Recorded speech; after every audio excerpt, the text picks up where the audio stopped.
back to the Family Ministry Podcast. I'm your host, Traci Hall.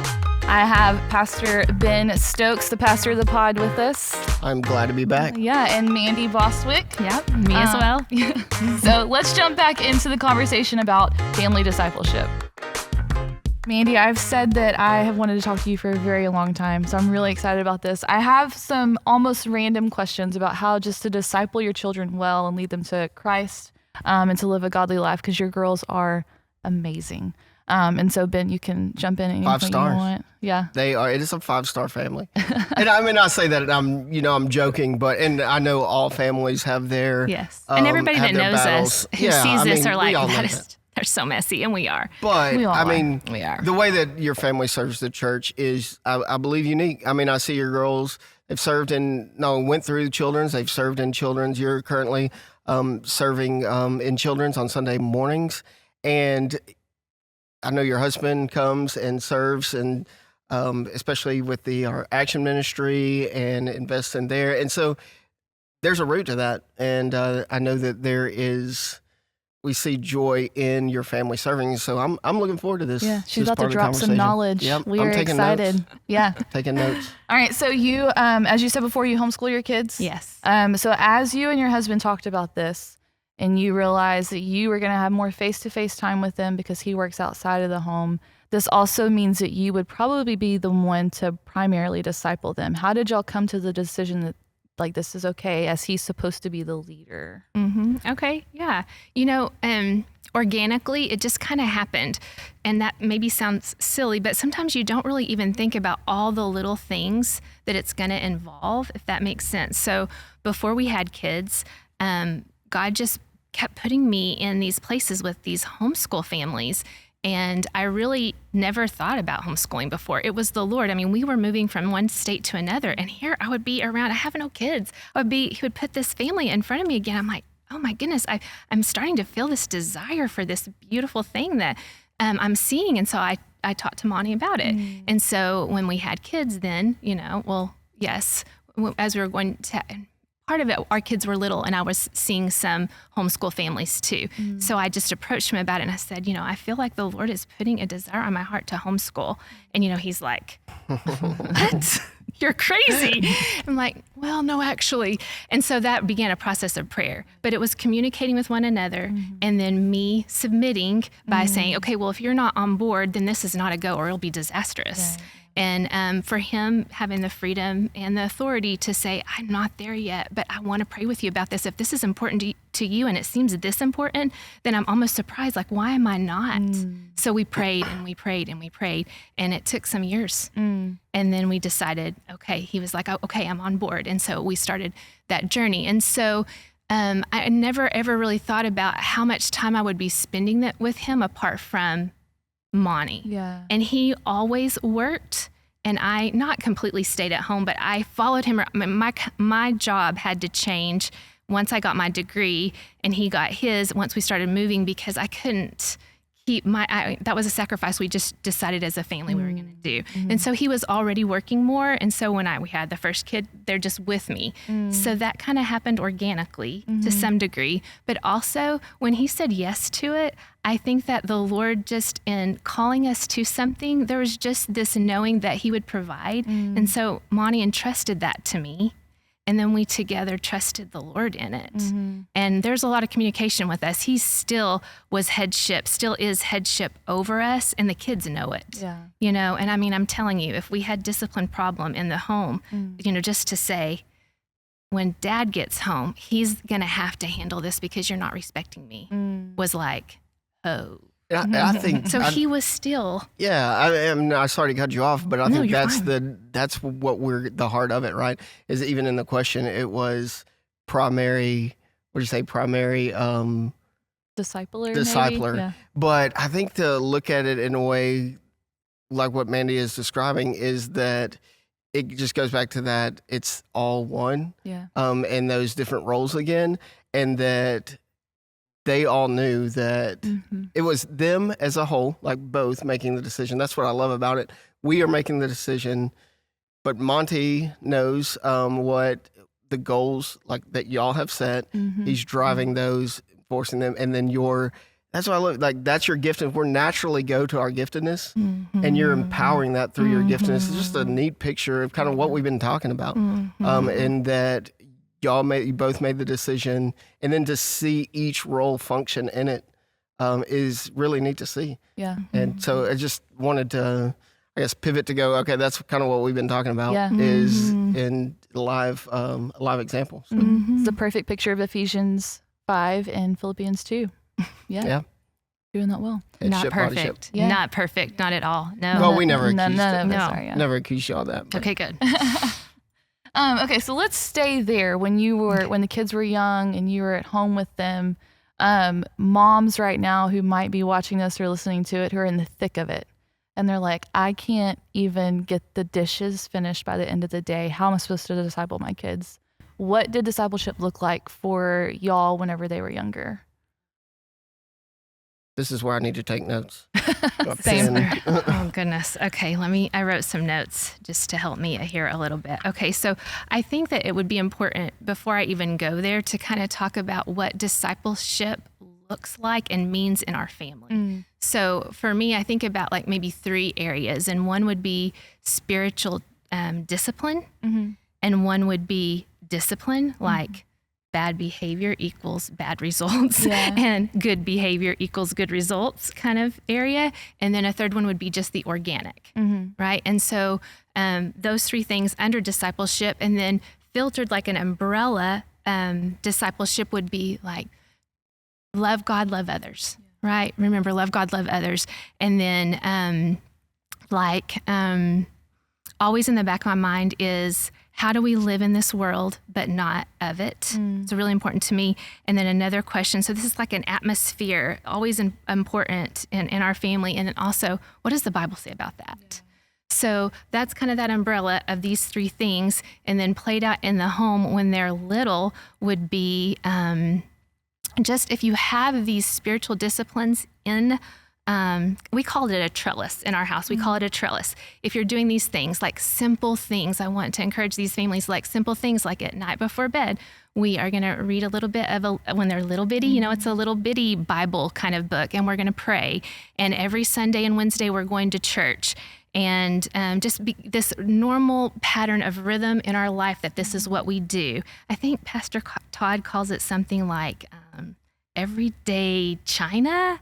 Or he used the Everyday China. Yeah. At first you're afraid to use it. Yeah. But if you just start using it, it just becomes a normal. Yeah. Right. Like the everyday China plates that you just display. Yeah. And you only use them on special occasions. It's kind of awkward whenever you bring them out.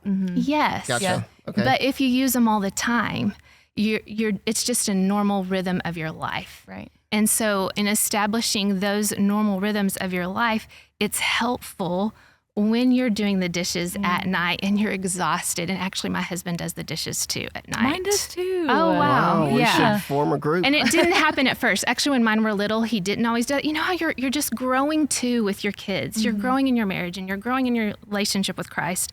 But when you're in those moments, when you have these spiritual disciplines in place and you're thinking, big picture here, love God, love others, it helps you to be able to live out your walk with Christ easier, and even with your kids, So, but there were a lot of hard days, and it's hard when they're little. It's really hard, but little things like, having a lot of books even when they're older, but books when they're little that talk about character, and books that are, because it don't have to be the Bible, but character, and little books about different things about the Lord that you're reading during the day, and all these things that just create that atmosphere of discipleship, right? And even just to being together, for us, we just really did life together a lot. And that also is what it looks like to me. Like you're putting your arms around each other and you're walking through life together, through the struggles, through the hard times, through the real, like we talked about, when you mess up, that you're just like,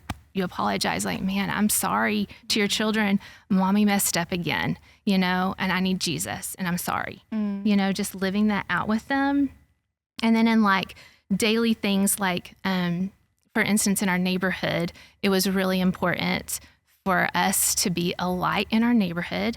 So one neighborhood we lived in Mississippi had a lot of kids, And I wanted them at our house, come to our house, be at our house. I want them to be around and even kind of disciplining them, if I could say. Like we had one little boy and he had such a short temper. And so I would tell him, you need to go home because we don't act like that here, but we love it when you come. And so when you're over this and you're calm, please come back and play with us. So things like that you can even create an environment. And then like for holidays like Easter, for instance, we were real intentional about having like an Easter egg hunt at our house with the neighborhood kids. And then inside the eggs, of course we had candy and good stuff too, but like we'd put things like a rock or sticks, something green, something red.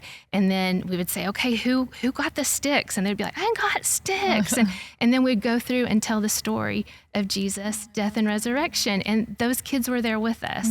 So trying to just Did you give those kids candy that had the rocks? No, we're like, aren't you excited? You got the rock. That's the first question they came. I was like, you gotta get the candy. No, they got candy. Though. That's great. That's really good. I love and the that, intentionality. That kind of, I did have one question. It goes along with that, actually. It's just, that's one way on a big level you would leverage the holidays to make the word practical to your kids. Are there some everyday examples or advice that you might give of those things that you're reading in the book, like you said, and that you're going over with your child each day? How do you plug that into the rhythms of their world each day? Does that make sense? I think maybe let me kind of making the gospel practical in the lives of kids each day, like to where they see this is how I obey it. Okay. I guess I would say, little things like how they interact with one another. And when you're reading the Bible and you're talking about those things and you're watching even things on TV, right, that are things that are biblical, that are good things for them to watch. All of those things are going to come into play when, if they're fighting with one another, that you can stop and say, this isn't how we treat each other, and why, biblical reasons of why we don't. Why. Yes, and even in the daily discipline, when I was doing it well, when I wasn't disciplining them in my anger, which also happened, and then you regret it so very much, but would be just to get on their level and hold their hands and look them in the eye and say, that is not what we do, and you're going to get a spanking, and this is why. I love you. Yeah. I love you so much, but this isn't what we do. And it will just lead to destruction. I mean, when they're a little bit, you don't say destruction. I'm just having a hard time seeing you angry. Right? Honestly, it's just like, all I can see is you just go, and then like it's over. I wish something like my that. kids need to be up here because, when you have wronged the mama, it can be bad and not good, kind of discipline. But no, that's good. Thank you. That's good. Yeah, I like it. I like the intentionality and the consistency. Yes, being very intentional. And even just to go back to what you said to the neighbor boy of like, you can't act that way here, but we love it when you're here. Like just reaffirming to our kids that like, we actually do love you and we want what's best for you. Yes. And setting those clear boundaries. That's good. And that makes me think about too, each individual kid is different and God gave you those kids. Oh, yeah. He didn't give me your kids or you my kids. He gave us those kids, which says he has designed us to be their mom and he's designed you to be their dad. And so we're going to, when we're walking with this Spirit, he's going to reveal things to us that like something maybe that they're struggling with and that we can deal with that, right? Or even positive things that they're doing that we can encourage. And I think that's important too, because they're different and we don't want to parent them all the same, and it also offered opportunities like we would do. We still do them, but we call them family fun nights, and we add fun because they're fun. Even when the kids are like, they will have fun. Yes, this is fun. This is fun. But you can incorporate into those kind of things behaviors you're seeing in your child. Like maybe one of them's they keep lying and they're struggling with lying. Well, then maybe that week for your family fun night, Monty and I are like, hey, I'm noticing this. Are you? Maybe we can do something fun, a game, but incorporate and then bring it back to the word about lying. I mean, obviously, we're not calling out the kid. Yeah. Kanan, you've been lying. So this week. You actually lied and had 8 cards. Yes. Yeah. But, ways that you can encourage them, and then that affects their days. I know I'm really struggling to get to those, just the daily things, but it seems like to me it's all of these spiritual disciplines that you're doing that affect the way that the day looks. Yeah.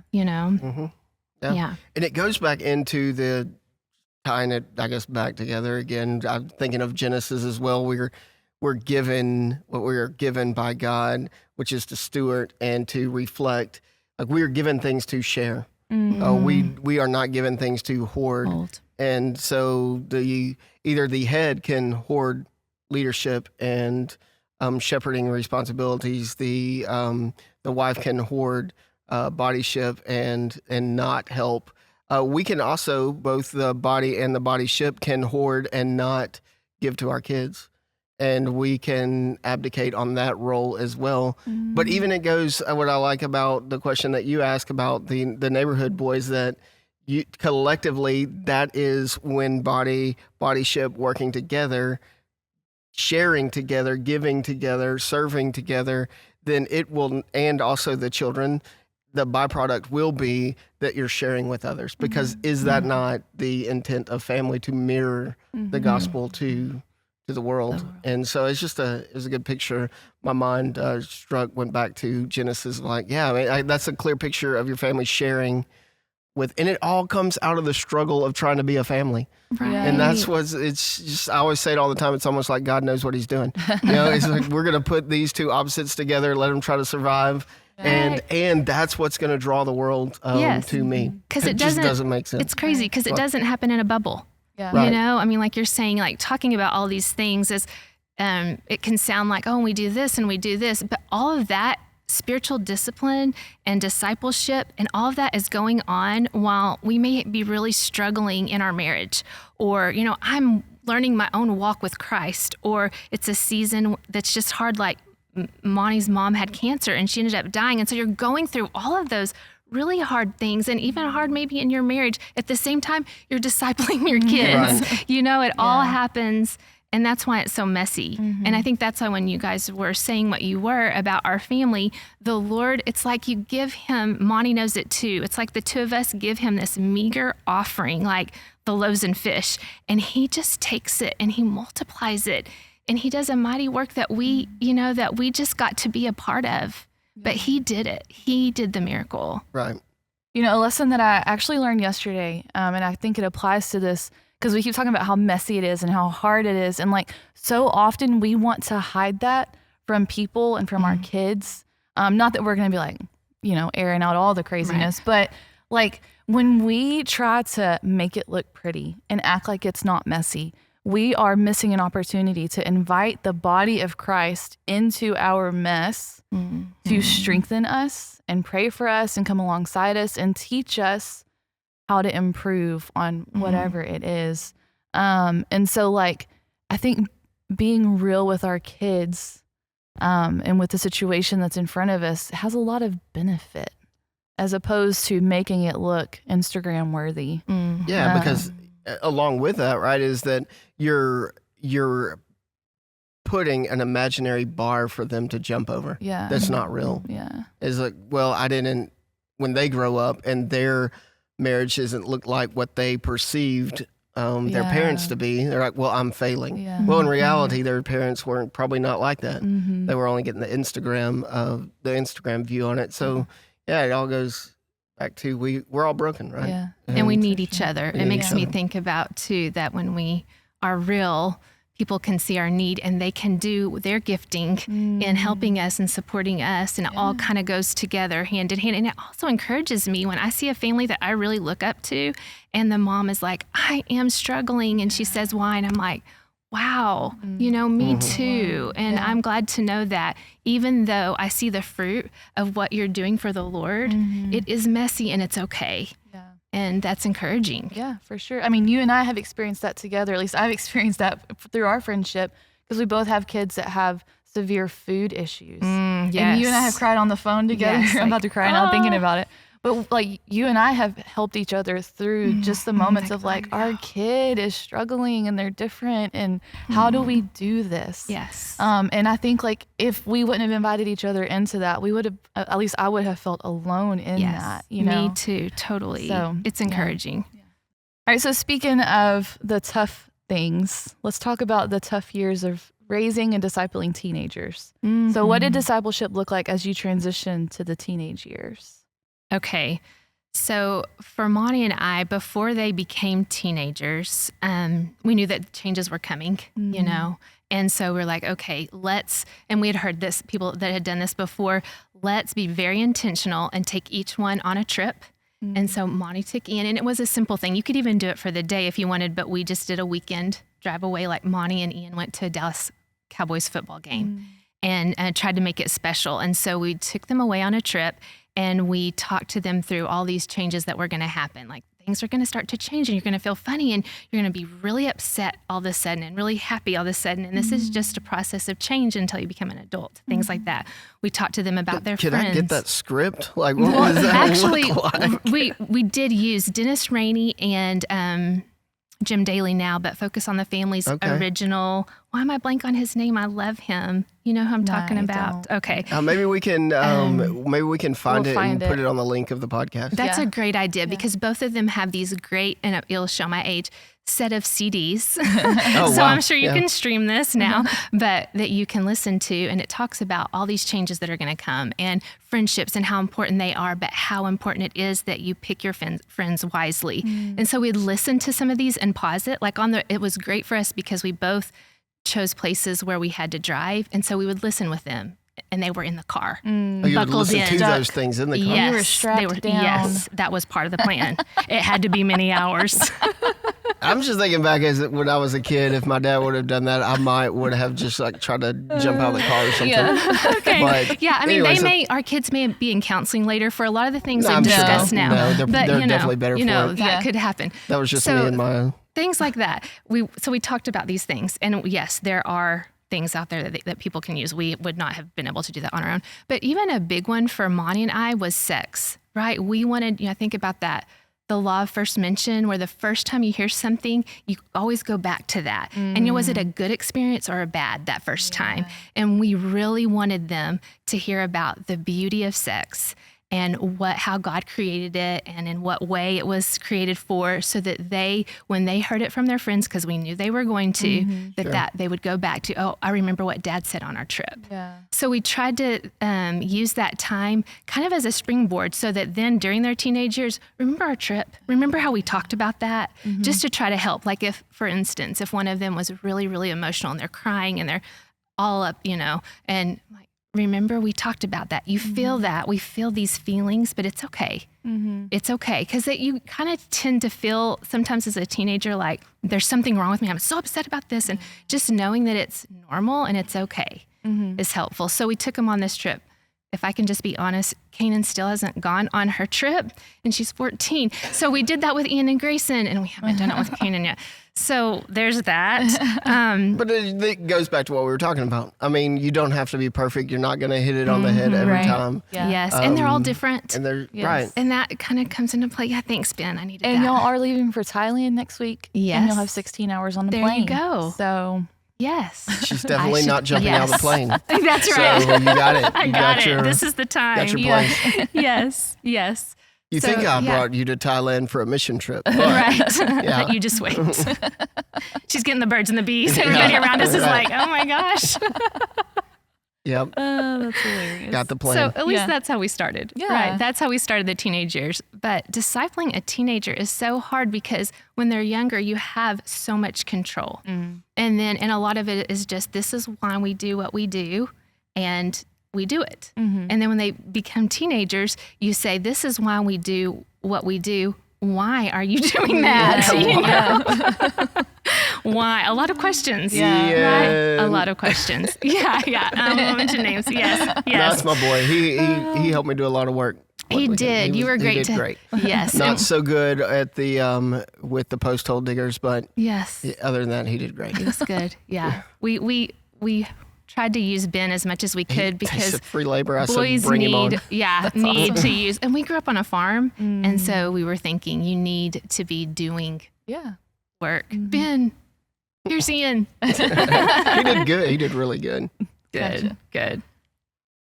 Okay. I Those like are it. all really Very good. I have intentional. not heard of people doing that. Mm-hmm. And I would say that if there are more resources, because I mean, dude, I would not even know how to just start with the sex talk with a preteen. So, and I'm sure I'm not the only one. So if there are any resources, maybe we could Absolutely. put some Yes. stuff together for our parents because, Yeah. you know, like you said, I haven't even thought of that. That was great. Of the first time that you hear about something, your mind goes back to that. And they're going, like you said, they're going to be informed. And so we as parents need to be the very first ones to do that and not do it for just doing its sake, but to do it well. Yes. And so that's very good. How proactive. That's good insights on why we should be proactive in that. Yeah. For sure. And I mean, we did a lot of things too, right, besides just that, you know, and I think a lot of the teenage years also looked like a lot of just being with them, you know, like at the end of their day, how was your day? What's going on with your friends? How are you feeling? You know, and certain times asking them, how are you feeling emotionally right now? How are you spiritually? How are you feeling physically? Just checking in and walking with them, getting them thinking about, why am I feeling this way? And is it okay? And All right, so I'm gonna pry into that for a second. okay. I'm gonna speak on behalf of the parents who are doing that, and they get the answers that my boys give me on what did you learn in church? Jesus, go on, or nothing. You know, they don't respond. So what happens when you go and you check on your teenager and it's just like no response? Have you had that happen? And how do you navigate that to shepherd them in a way where they will start to speak and start to share? Oh, that's a good question. And it is true, right? Depending on the season that they're in, depending on the choices that they're making, that all comes into play. And even male, female to some degree. I know not all males are this way, but Ian was more to say, you know, how are you doing? Fine. The girls, how are you doing? You know, it's just so normal. So there is that. But when, especially, I think a good thing and insight for me as a mother is when they aren't answering a lot and they're being more distant, red flag. And so for me, it was pray. Lord, help me, help my child, make their hearts tender to you, help them to see you, help Monty and I to know how we can walk beside them during this time. Because that's the thing, right? We get to choose. And it's a beautiful thing. God created us to get to choose. But it's hard when they're choosing things that you know are hurting them. Right. And we did walk through that for a time with one of ours. And it was so hard, but we just kept walking with them and we kept asking them questions, even if they didn't answer, like, we love you. And we would take them on dates one-on-one. And they love that. Who doesn't love food, right? And so even when they were in times that where one of them in particular was really struggling, just that time one-on-one continually, kind of like we were talking about with husband and wife, you just continue to love them and serve them with the love of Christ. You continue to pursue them. I remember one time a lady much older than me, we were struggling with this one, and I was like, gosh, what do you do? And she said, you keep pursuing them, just like God keeps pursuing us. And so that creates this space where it may be 5 years down the road, but your hope is that what they saw of Christ's love in you is going to be part of what helps them to come back to him. Yeah. Yeah. So I guess the one takeaway there is you have that. If you have a teenager, you're going to go through difficult times. That's what's going to happen. It's hard. And so you would say that it's the biggest thing is consistency. Being intentional, consistent, praying. Yeah. Yeah. So let's wrap this up on a positive note. What is some of the fruit that you have seen in your children from these intentional years of discipleship? Okay. Wow, God is faithful. It'll make me cry, you That's know, all because right. there's some hard times. There's some hard times when they're toddlers. There's some hard times in that middle time. I mean, you're in that place. It's hard. Yeah. You don't know what you're doing because every time they change, you're in a new season, right? And so it's so hard. But I would just say that I'm so grateful because the Lord has been faithful, kind of like when I was talking about that meager offering, you know, that you know you're not enough. Monty and I both know we're not enough, but he is, and he is doing miracles amongst us, and even when we don't see them. And so fruit that I've seen, is that your question? Okay, yes. Fruit that I've seen are,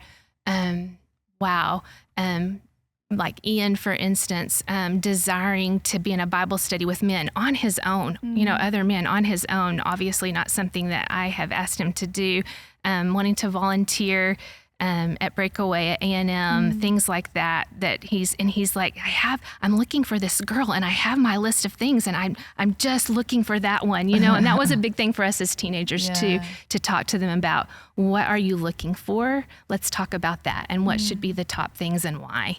So things like that with him. And then with the girls, Grayson just really, she actually encourages me in my walk. She's really on fire for the Lord, and she really desires to follow him. And so it's kind of role reverses when they become adults, and then they begin to encourage you. Yeah. And so I see fruit even in the fact that she went to Colorado State, and just her desire to follow him more than a career or anything else. Just Lord. What happened? What impacted that decision to go to Colorado State? Okay, so she, Resonate is there, that we partner with in our church. And so that is Paige and Keith's ministry on college campuses. And so they have one at Colorado State. And they also have a really pretty good dietitian program. And so that kind of came into play. But for us was really, we went together, she and I, to these different college campuses her junior year. And, the whole time, again, talking about, we're just walking with them. So it's like, we're praying, okay, let's pray about this as we're going on this trip and see how we can see the Lord moving and what direction that he's leading you. And then not saying anything and letting them and the Lord decide on that. Awesome. Yeah, I know that I specifically had an instance in mind with Grayson. You're okay with me sharing it. Last year, I actually hurt her feelings. No. Pretty badly. Yeah. She never gets her feelings hurt. Yeah, I was shocked when she came to me. She was like, I need to talk to you. But she so kindly and graciously just said, like, here's what you did and here's how it hurt me. And I just want to come to a resolution because I don't want to hold on to the bitterness against you, because I had no idea that I had hurt her feelings. That's big stuff. How old was she? She was 17. 17. I mean, I literally sat across the table from her and I was just like, can you teach a training on can you teach adults how to do this? Because I was just blown away, and I thought, your mama has done such a good job with you. So yeah, I love your kids. Yeah, that's really neat that she did that. And it's interesting because one of my struggles is doing that exact thing. And so I think it's interesting that sometimes in our parenting, we can teach our children to do the very thing that we don't do well. And they do it better because you've taught them right and you recognize that in yourself. Like, this is not how we should handle it. And this is where I struggle, and I don't want you guys to. Yeah. And so, and I had forgotten that happened, right? Yeah. And when you reminded me of it, I was like, oh yeah, I do remember her saying that. And I remember saying, you need to go to Traci. Yeah. You need to do it. And she did it. Yeah. Yeah. I learned a lot from it. I was very grateful that she did. Yeah. That is the beauty of discipleship, right? Is like the parents pouring into the kids and the kids pouring into whoever's in their sphere. And so even somebody who's considered a leader and an adult, Grayson still poured into me a little bit. So that's awesome. All right, before we end our time today, do you have anything else that you want to add? Any wisdom or encouragement you want to give to our families? Yes, I would like to add, if you don't mind. I just wanted to make sure that in talking about all of this stuff, just that reminder for those out there that I feel like this will speak to is our part as parents, just kind of coming off of what you were saying about you did such a good job parenting her. Our part as parents is to steward them well. We have giftings and they're all different. And our children have giftings and they're all different. And they get to choose. It's between them and God what they do with that. And so I have some wonderful friends who are amazing, godly couples, and they have a child who isn't walking with the Lord. Did they steward them well? Yes, but it's their child's choice what they're going to do with that. And so we can't look at it and think A plus B will equal C. We have to remember that our part is just to look at the Lord, and all of us get different gifts. Some of us get more measure than others, and so it's also important. So stewarding them well, and then secondly, it's important that we don't look around at other families and compare, and because we'll do one of two things. We'll look at them and we're like, oh my gosh, I'm a failure. I give up. I can't do this. Look at them. Or two, we'll look at them and we're like, oh yeah, I'm good. And we'll be prideful and arrogant in what we're doing. And both of those are wrong. We have to look at the Lord and what he's given us and steward it well, no matter how our kids turn out. So that's so important. And then finally, I wanted to make one more point. Last Sunday, not this last Sunday, but the Sunday before last, Todd had mentioned living within God's ordained roles is an act of worship. But I would like to add to that when families come together to participate in discipleship, it's a declaration that evil, death, and suffering have no place. They do not have the final word. And that we as families, when we participate with Christ, it strikes at the root of that lie, that life that drains life of meaning in the world of joy. It refocuses our vision on the kingdom that is to come and the kingdom that is here now. Amen. Yeah, that's good stuff. The kingdom that is here now. Now. Yeah. Yes. And through the family, like that's lived out. It's an absolute declaration, and that just, pumps me up. Yeah. Like we are in this together, and there's good in it, and we're victorious. And it, Satan desires to drain our lives of meaning, but he has no place. And we just need to, it may seem overwhelming, like you were saying, for some of these families, like, I can't do this. Just take one step. We'll do it together. Yeah. We'll do it together. That is the perfect way to end this podcast. I think that's such a declaration of the devil has no hold on us. So Amen. Thank you so much for your time. I have thoroughly enjoyed. Thank you for having me. Enjoyed talking with you and Pastor of the pod. Love being here. Appreciate you being here. I have gained a lot of insights from both of y'all, and it has been really good. I've enjoyed it. Yeah. Thanks for the conversation, Mandy. Yes, it was fun. I enjoyed it. Let's do it again. Yeah. We should. Thank you for joining us. Please like, share, and subscribe, and we'll see you next time.